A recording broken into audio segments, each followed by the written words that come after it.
Your voice, your opinion, your community. Fact TV, free speech, protected. Are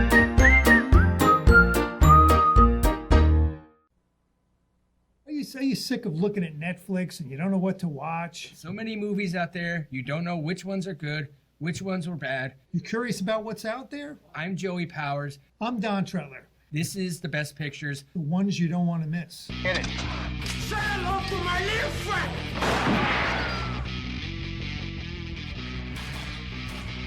Frankly, my dear, I don't give a damn. Winners go home and prom queen. English, motherfucker, do you speak it? Everyone in this room is now dumber for having listened to it. I don't deserve this. Deserves got nothing to do with it. No sequel for you.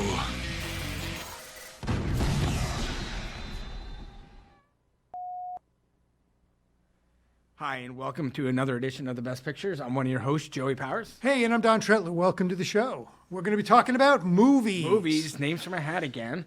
Part 400 or whatever at this point. Just want to do a quick update on the weekend at the box office. Eternals ended up maintaining its number one status with $26.9 million. Clifford the Big Red Dog was the only big opener of the weekend, and it only mustered up $16.4 million. That's kind of amazing. Yeah, I know. I just BF got it. I told you I was surprised that BF opened it. Because there wasn't a lot of build up to it. I didn't even know it was opening until this. No. Dune is third, 5.5. No Time to Die, fourth at 4.6, and Venom: Let There Be Carnage runs off top 5 at 4.0. Wow, some of those. Venom's been out for a while. Yeah. Yep. So, well, when did Bond come out? Bond came out the week after. Week after right. Venom, I believe. It's funny, they're not. Seems like they're not releasing any other big new movies coming out for a little bit. Well, this Friday I mentioned is going to be Ghostbusters Afterlife. That should be a big one. So I would think. It's always had a pretty big following. Right. Probably trying to get a new generation. Yeah. Paul Rudd's in it. I like Paul Rudd. But in general, yeah, I saw the previews, and I'm not overly excited to go see it. I heard the voice of Dan Aykroyd in the trailer, so I'm wondering how big a part he's going to play in the movie. I know him, Bill Murray, and Ernie Hudson all do have, I don't know if they're cameos or what. Oh, that's cool. But they are all in it. And Harold Ramis died. Yeah, I was going to say he's not in it because he passed. Right. But was Ivan Reitman the original? Right, yeah, right? It was. Because his son is directing it, Jason Reitman. He's done some good stuff. He did Juno. He was nominated for Juno. Yeah. He's got the comedy touch. Yeah. Just real quick before we get going here, I want to look it up. I feel like he did something else pretty big. Did he do Up in the Air?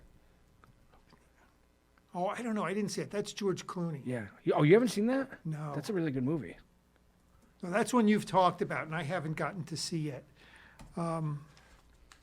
Yeah, he did do Up in the Air. I'm gonna bring that. Yeah, in I don't. for you. So I guess that's the big opener this coming weekend. I've been trying to keep my eyes on what's coming out. It looks like Christmas time has a group of movies coming out.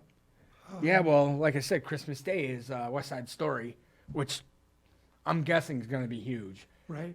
Put a classic with Steven Spielberg at the helm. Not really a big cast. I want to say the star is the kid from Baby Driver. Is it Ansel Elgort? Oh, Does that sound right? it does. Jason Reitman right here. Yeah, it's just one. I'm pretty sure. Yeah, he did Up in the Air. He did Juno. So Up in the Air is not really a comedy. It's more like a romantic comedy. It was good. I liked it a lot. George Clooney, Vera Farmiga, Anna Kendrick, Jason Bateman. Yeah. Zach Galifianakis has It's a good cast. cameo in it. Yeah, it is good. It's a good movie. All right. You want to grab a? Oh, okay. You I'm wanna going to start the hat because we always run out of time here. Yeah. I'm cheating now because I crumbled mine into balls and you have little foldies. So let's see. Oh my God, this is mine. All right, we're going to talk with Forrest Gump. Forrest Gump. Oh. You know, that's funny. Oh, no, we pulled him. Never mind. I was going to say, Tom Hanks was one of my actors, but we already talked about him last week. Forrest Gump. How'd you like that movie? I liked it a lot. I mean, you want to talk about a year for movies? The 5 nominees for Best Picture that year were Forrest Gump, Pulp Fiction, The Shawshank Redemption, The Full Monty, and the Woody Allen one. Well, it's over Broadway. Right. You know, those are some pretty big, heavy hitters that year. I haven't seen that. I'm going to put that on my list. I haven't seen it either. Bullets Over. I like Woody Allen, and I haven't protested him. No? You know, a lot of people won't watch his movies anymore because of, you know, I guess his past or whatever, his personal life. Maybe I shouldn't be supporting him either, or even talking about him, but You got a 7.4. that's pretty Bullets Over good. Broadway, yep. That's pretty solid. It's like Chaz Palminteri, John Cusack, Diane Wiest, Jack Warden, Mary Louise Parker, Rob Reiner, Tracy Ullman. It's got a pretty good cast. Yeah, it's a good one. But I haven't seen it. I just know that it was nominated that year. But I like Pulp Fiction. I mean, I thought the whole part where he ran for however long, I thought that was... we could have done without that part. Right. You know? But it's just interesting to see, like, all the characters that he met over the years. You know, he's on TV with JFK. Right. I think he met John Lennon on a talk show, right? The late night show. Was it, or were they? Yeah, it was. I think it was, yeah. I was thinking he was laying in He bed. tells JFK when they're on TV, I have to pee. You know, he had like 15 Dr. Peppers or something like that. No, Tom Hanks is great. I've always liked Tom Hanks. I think this is really the first movie I ever really saw with Gary Sinise as like a main character. You know, Well, he was in he was Mice and Men. Mice and Men, but I hadn't seen that until after I saw Pulp Fiction because I didn't know who he was. And I think that was Michael T. Williamson's first real breakthrough movie. That could be, yeah. Sally Field was great as always. Robin Wright as Jenny, you know. Right. I mean, a lot of good actors. It was a very good movie. I did, however, like Pulp Fiction and Shawshank Redemption both better than that. But like I said, that's saying something when you got all 3 of those movies nominated for Best Picture. Only one of them can win. We're probably not going to have that good a grouping this year. Well, maybe. I don't know. I don't know. I mean, like I said, West Side Story is probably going to be in the running, I would think. Other than that, I don't really know. Yeah, maybe Dune. I mean, Dune was pretty big. Maybe The French Dispatch. That could be That up there, seems too. like it's gotten pretty good reviews, Yeah. you know. Well, that was a pretty, well, like I say, that was a really good year for movies. And Forrest Gump, pretty excellent movie. I mean, I've seen it several times now. It's a movie that stands up. Tom Hanks, though, I'm noticing, I've been looking at some of the reviews of his films. He's got one, I think is it called Finch? Yeah, you were talking about that last. And that didn't get such terrific reviews. It was kind of a meh. And I'm looking back. He did one. He was a ship captain. Captain Phillips? No, not that one. It was another one. He was in the Navy, and it had something to do with something happened and some heroic activity or something, and that didn't get well reviewed. It wasn't a huge release. It seems like he's had about 3, I want to say like 3 in the last couple of years now that really didn't go anywhere. Which generally is not his. He generally is one of the biggest stars. You know? He did a Western. He did another, there was like a Western. I'm not going to remember the name of it. It might have been released to like Netflix or Amazon Prime or something, and that movie didn't really wind up huge either. So he's had a couple of movies that are kind of, maybe he's not as big a name as he once was. He's going to be Geppetto in Pinocchio. I can't imagine that's alive. That's got to be. It doesn't say a voice. No? It doesn't say a voice. Here, let's click on it. Maybe it's going to be live action Pinocchio. A live action adaptation of Disney's Pinocchio. Oh my God. Wait, didn't Colin also say? Colin was telling us there was some kind of scandalous thing about Tom Yeah, Hanks. he had to move like out of the country. Oh. So it's got Tom Hanks as Geppetto, Joseph Gordon-Levitt or Levitt is Jiminy Cricket. He's a voice.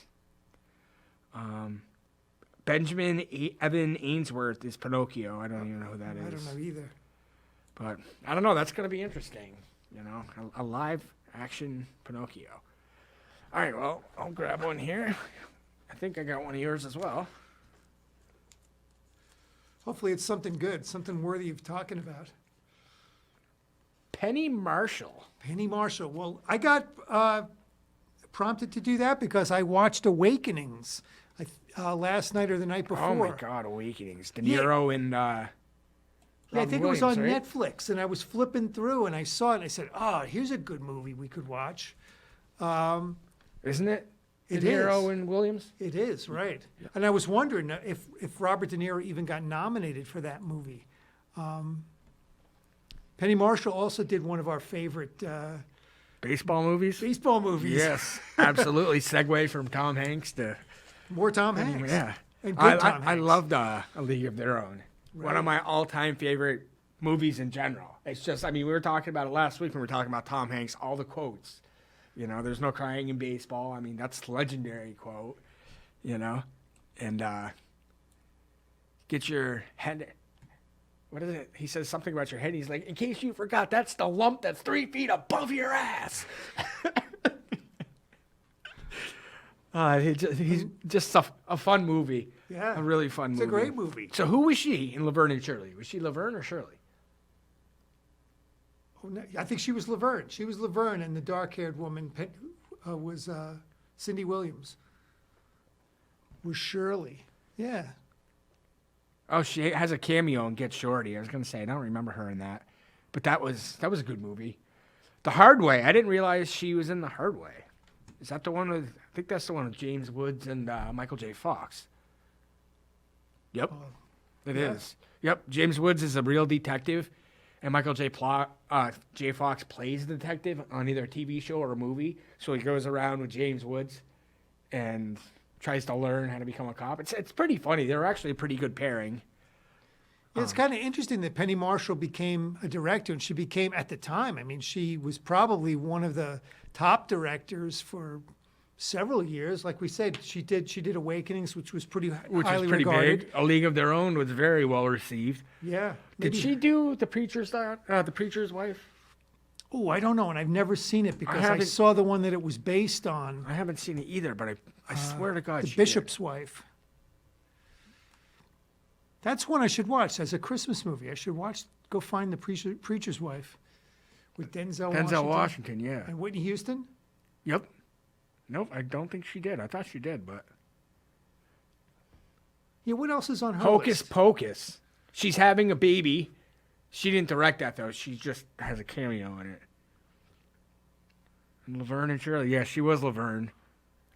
She died a few years ago. Oh, she too. did? I didn't know that. Yeah, She wasn't. Oh, 75. I guess she was older. Yeah, December 17th, 2018. yeah. So it's been a couple of years. Yeah. We're going to go on a tangent here, but I just was looking and I realized that George Siegel died this year. Oh, really? That's too bad. He was pretty old too. I mean, Yeah. because I think he was born in the 20s. Is that right? Because Yeah. all three of the male actors from Grumpy Old Men are gone, right? Walter Matthau, Jack Lemmon, Ian Burgess Meredith. Right. Right? Yeah, that's what I thought. That was too bad. I would have liked to see a third one of those. You know, Well, Burgess Meredith died in the second one. like filming the second one? No, Or his character. His character died. Yeah, his character died in the second one. That's right. Because Jack Lemmon goes to him. He's like, Dad, God didn't forget about you, Pop. You know, because he was funny, though. He was really good. You know, he's obviously known for playing Mickey. But, I mean, that's probably his second most famous, I would think. Yeah. Don't you think? Because I never really saw a lot of stuff with Burgess Meredith. No, and he'd been around for a long time. He did a famous episode of The Twilight Zone where I think he was either a librarian or a book owner, and he was like the only person left on Earth that had books, and then he breaks his glasses. That's funny. Yeah, he was good. That was definitely good. All right, I'm going to grab another one here. Were we done with Penny Marshall, you think? Yeah, I think so. All right, this is mine. Whoops. It's not? Another one of mine. You want to do male or female? Apparently, I didn't cut this one in half. There's 2 names on it. Oh. Well, let's do a let's do a female because wait, we just did Penny Marshall and we did a movie. So let's do a male. Who's the male? Vin Diesel. Vin Diesel. I share a birthday with Vin Diesel. Do you? Interesting fact. You know, the first, I didn't realize he was in Saving Private Ryan because he doesn't have a very big role. Right. So the first real movie where he had a big role that I saw him in was Boiler Room. Yeah. I was Have going you to say seen that? I have. That was a really good movie. I liked it a lot. And he got famous with the Fast and the Fast Furious and the Furious, movies. yep. And then he did, right after that came out, he did Triple X, which was also a pretty big movie. He did a good one. I liked it. I mean, it's a family movie. The Pacifier. We talked about that when we were doing the macho guys playing. Macho Guys and Children. Yeah. That actually ended up being a pretty good movie. But, I mean, they're on, I think this was the 9th Fast and Furious, and he wasn't in 2 or 3. So this was his 7th Fast and Furious, and they're still going strong. So, I guess he must have gotten really good friends with Paul Walker, because it sounds like I read something about he had gotten together with like Paul Walker's children and things like that, and that he must have really gotten a bond with him after doing so many movies with him. yeah. I mean, he didn't share the same bond with Dwayne Johnson, though. Oh, no? No. That's why he's not on the Fast and Furious movies anymore. They had their spin-off, Hobbs and Shaw. They didn't get along. But you can't get rid of Vin Diesel, even though The Rock is obviously, I would say, a lot bigger, like more of a draw now. Certainly, yeah. And but you can't get rid of the cornerstone of the franchise. You know, you can't just kill him off. You already lost Paul Walker. Right. You can't lose Dominic too. But yeah, no, I mean Didn't he do another one? It was a sci-fi movie about going in space and going into the dark. The Chronicles of Riddick. That's not the first one though. Yeah. He became kind of action movie oriented too. He probably could have done some other stuff, but he did one called Find Me Guilty, which is based on a true story. And he did like the Guardians of the Galaxies too. Oh, right, yeah. You know, so I mean, he's got pretty big series. Like he's got multiple with the Guardians, the Fast series, Triple X. Yeah, he's a pretty bankable star. Yeah. So you can see why they wanted to break him up. And what was the name of that first Riddick movie? Oh, and plus he played Bloodshot too. Yeah, he's a pretty bankable star. I guess people like him, Pitch Black was the name of the first Pitch one. Black, Okay. that's the one I was looking for. But did you ever see A Man Apart? I don't think so. That was actually pretty good. He actually had a really good performance. He was a cop. And this guy that he busts ends up having his wife and kids killed. And you want to talk about one of the biggest beatings in a movie I've ever seen? Oh, my God, he goes off. It was actually pretty good. It's him and Lorenz Tate plays his partner. Came out a while ago, 2003. It was actually pretty good. Because he didn't really have the best reputation for being a very talented actor when he first came out. It gets 6.1. A man known as Diablo emerges to head a drug cartel after the previous leader is in prison. That doesn't really sound like much of a good description. Timothy Olyphant, I believe, is the bad guy. It got a 6.1. So it's right at the watch or don't watch. What about Knockaround Guys? Did you ever see that? Who's in that? It's him, Barry Pepper, Seth Green. It sounds familiar, but I don't think I've seen it. Let's see. Actor. I'm kind of a snobby person. It's like I read the film reviews, and if it doesn't like pique my interest, if I don't think it's going to be a decent movie, I don't watch it. Especially like the way we look at it with 6.0 being the Mendoza line. So if something's dropped below 6.0, it's kind of like, do I really want to waste my time with it? And there's a lot of movies that are between 6 and 7. So Knockaround Guys got a 6.1 too. It says the wannabe sons of mobsters go to a remote town in the Midwest and get themselves into more trouble than anyone could anticipate. Dennis Hopper's in it, Vin Diesel, Barry Pepper, Seth Green. Got a decent cast. The only reason I saw it actually is because my mother and stepfather rented it when it first came out, and I wasn't doing anything, so I was like, whatever, I'll watch it. But it wasn't very good. Yeah. So you want to grab another? Yeah, let's grab another one. Okay, here we go. Let's go to somebody else. Oh, it's me again. Oh, geez, I don't know whether we talk about this guy. It's an actor-director. Okay. Clint Eastwood. Of course, we kind of didn't we do a Clint Eastwood? Yeah, we just did a Clint Eastwood. Yeah, you should draw another one. Let's draw another one. Or we could do my actress, either one. Doesn't matter. Oh, yeah, just do the actress. Okay. We Because can. otherwise we're not going to, unless you throw her back in the hat. It's Natalie Portman. Natalie Portman, one of my favorites. One of my favorites as well. I know we always talk about Natalie Portman. Colin, come down. Love Natalie Portman. I know. I guess she's a pretty bankable star, and she started pretty early. Yeah. Well, it's the Professional. Leon the Professional, Yeah. Which I saw, I don't know, relatively recently. I went back because that was rated really high on IMDb's list of best movies. And it was The one of Professional, really? Yeah, and I hadn't seen it. So I was going through the ones that I hadn't seen that I could get my hands on. And it was pretty good. And it's pretty good on the strength of a very young, what would she say? She was maybe 12, Natalie Portman? Probably. She wasn't, yeah. Yeah. Yeah, because that was, early 90s? And I know she's a couple of years younger than I am. But she also did the Thor movies. Oh. You know? She's Thor's girlfriend, I believe, Jane. Oh, is that why Colin doesn't like her? She's Thor's girlfriend? No, he likes her. Oh, he loves her, too. definitely likes her. What about No Strings Attached? Her and Ashton Kutcher? No, I haven't seen that. It's where it's one of those things where they're supposedly best friends and they think that they can have just a strictly sexual relationship without getting their feelings involved. Was it good? It wasn't bad. It came out the same time as there was another one just like it with Justin Timberlake and Mila Kunis. Oh. That was pretty much the same exact thing. They both came out at the same time. And of course, they both reached the same conclusion that you can't be just friends. We talked about that, how similar movies come out at the same time with the same plots and stuff. What about... There was a movie you lent me where Natalie Portman was young. She was like a young teenager. And I'm trying to think of who the guy is. I want to say it's Matthew Modine. Moves in next door to her. Oh, no. Beautiful Girls. Beautiful Girls. Timothy Hutton. Timothy Hutton. Yeah. That's a good movie. Timothy Hutton, Matt Dillon. That's got a good cast. Mira Sorvino, Natalie Portman. And that was a movie that Natalie Portman talked about being on that and being, I'm trying to think what's the way to put it. Not that it was inappropriate, that people were inappropriate to her, but it was like sexualizing a girl at a young age. Yeah, because Timothy Hutton was quite a bit older than her. Right. And she has a crush on him. What about...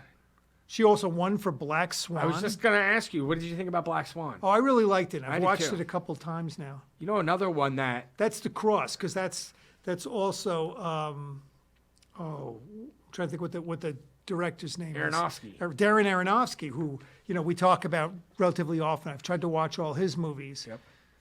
Did you ever see Brothers? Brothers? No. Tobey Maguire, Jake Gyllenhaal, and her. She's married to Tobey Maguire, and he goes over in Afghanistan or whatever, and his helicopter gets shot down. So he's like a prisoner of war over there for a few years, and Jake Gyllenhaal plays his brother, and they think Tobey Maguire's dead. So then kind of a little thing kind of happens between Natalie Portman and Jake Gyllenhaal, and Jake Gyllenhaal kind of like takes over as the father figure to their kids. Oh. And then Tobey Maguire shows up one day, and... Well, hell breaks loose. Yep. It wasn't a bad movie. I don't particularly like Tobey Maguire. I haven't really seen him do... Like, I saw the Cider House Rules, and I didn't think he was overly great in that. I didn't think he was great in Brothers. I don't know what it is about him. I think Spider-Man. Yeah. And I can't get over that because that was like the first big role he really had. Off on the tangent, talking about Spider-Man, I was just looking into, what's the guy's name? Garfield. Andrew Garfield? Andrew Garfield. He's done a lot of good movies, and I didn't realize that. I didn't realize... Well, wasn't he in Hacksaw Ridge? He was. And he was in... Silence with Martin Scorsese movie. Did you see that? Nope. But he's in the Social Network. Right. That was like his big breakout, I think. Yeah, he did several movies, and he's done a couple lately that weren't well regarded. That's a movie that I think was supposed to be released this past weekend. Tick, Tick, Boom. It's supposed to be a musical with Andrew Garfield. Oh, I hadn't heard of it. We are running out of time, though. Oh, man. So I better throw this back in the hat. had a recommendation from Alex that maybe we could do next week. Talk about the set of Rust. Oh, right. And how that's going. I haven't really been following it, so I didn't really know. But do you want to? I mean, not for the whole show, obviously, but just bring an update of what's happening or what's not happening. To do that for next week? Yeah. Yeah, let's and do then that. we'll think of another topic to go on in addition. All right. Well, that's been our episode of the Best Pictures this week. I'm one of your hosts, Joey Powers. I'm Don Tretler, and These are the ones you don't want to miss.